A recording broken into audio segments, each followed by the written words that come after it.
Facebook पे maximum होंगे, या आजकल आई थिंक इंस्टाग्राम पे बच्चे ज्यादा है।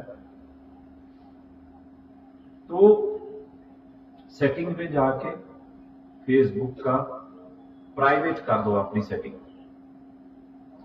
ठीक, अभी बिहार इलेक्शन की बात करेंगे, उसमें क्या हुआ, जिसके 5 करोड़ फॉलोअर थे उसको 5000 वोट नहीं मिले। तो फेसबुक के फॉलोअर करने क्या, आप no use. It is a virtual world which doesn't exist in fact. आज 30% तो फेक होते हैं, तो इसलिए प्राइवेट कर दो आप अपना account, don't keep it open, public नहीं करो। आपने व्हाट्सएप की एडवांस सेटिंग में जाके आईपी हाइड कर दो ताकि कोई आपको ट्रैक ना कर पाए। Most of the thing setting Facebook की में कि आपकी पोस्ट कौन देखे, उस पर कमेंट कौन कर सकते हैं, ओनली मी कर दो। उसमें ऑप्शन आता है सिर्फ मैं ही कर पाऊं, दूसरे खाली देख में। तो आपको who can send you friend request, only friends friend, दोस्तों के दोस्त भेज सकें, उससे ज्यादा नहीं। तो वट एवर यू राइट उसको 10 एजेंसी देख रही हैं, 10 बंदे देख रहे हैं, 10 हैकर्स भी देख रहे हैं।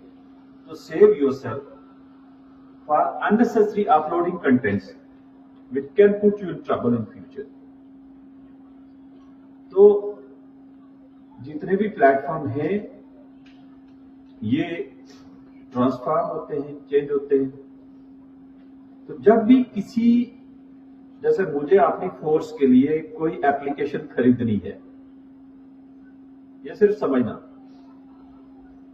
मान लो मैं देखना चाहता हूं मेरी फोर्स कहां कहां डिप्लॉयड है, मुझे एक एप्लीकेशन चाहिए। तो मार्केट में जैसे अटेंडेंस, स्कूल कॉलेजेस की अटेंडेंस भी है ना आजकल बायोमेट्रिक पे करते हैं,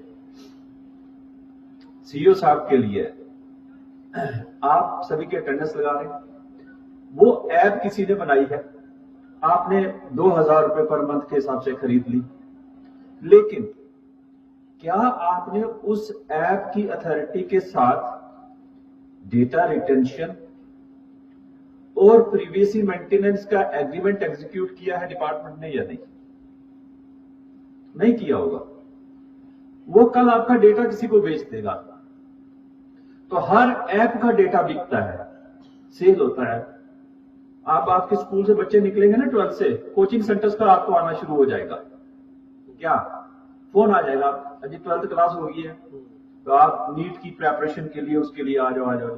तो आपका डेटा उनके पास कैसे गया? ये स्कूल से चला जाता है।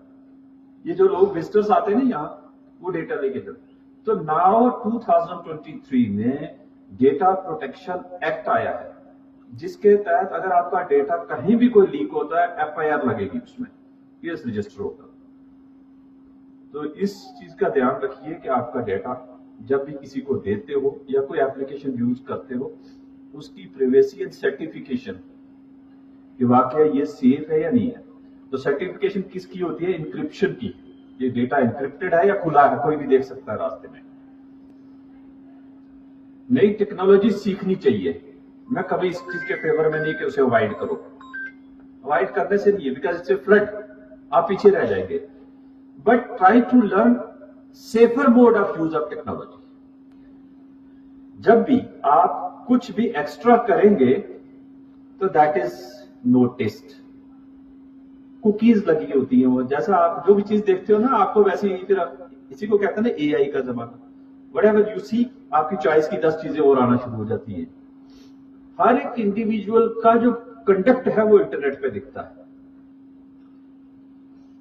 सो इसीलिए डिजिटल हाइजीन, हमारे प्राइम मिनिस्टर साहब भी कहते हैं, सभी लोग इसी पे इंप्रेस करते हैं कि please maintain digital hygiene, maintain your health.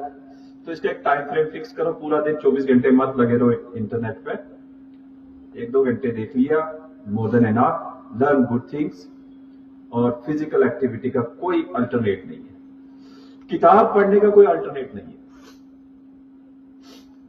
एक किताब आपके सामने, book, if you go through on some platform, digital platform, तो आप 4-5 पेज पढ़ने के बाद आपकी बस हो जाती है, आईज पे प्रेशर पड़ेगा। तो जो बुक है वो हर एक सब्जेक्ट की आपके पास होनी चाहिए। अंडरलाइन करो, उसके नोट्स बनाओ, उसके ट्रक्स बनाओ, ताकि जब आप फाइनल एग्जाम दें आप रिव्यू कर सकें।